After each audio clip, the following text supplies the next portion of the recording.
જાફરાબાદના બાબરકોટ ગામ નજીક કારખાનામાં ભીષણ આગ લાગવાની ઘટના બની। કચરાનું રિસાયકલિંગ કરતી કારખાનામાં આગ લાગવાની ઘટના બની। જાફરાબાદ રાજુલા પીપાવાવ પોર્ટ ખાનગી કંપનીના ફાયર ફાઇટરની ટીમો ઘટના સ્થળે પહોંચી ફાયર બ્રિગેડની ટીમ આગ પર કાબૂ મેળવવાના પ્રયાસો કરી રહી છે।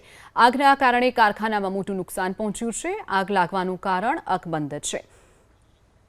તો જાફરાબાદના બાબરકોટ ગામ નજીક કારખાનામાં આગ લાગવાની ઘટના બની।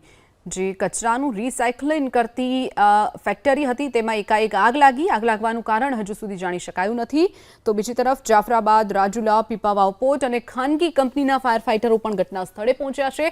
પાણીનો મારો ચલાવી અને આગ પર કાબૂ મેળવવાના પ્રયાસો હાથ ધરવામાં આવ્યા છે।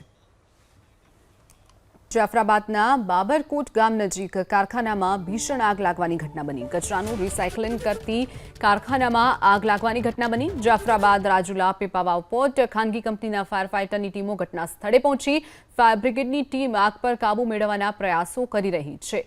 આગના કારણે કારખાનામાં મોટું નુકસાન પહોંચ્યું છે। આગ લાગવાનું કારણ અકબંધ છે।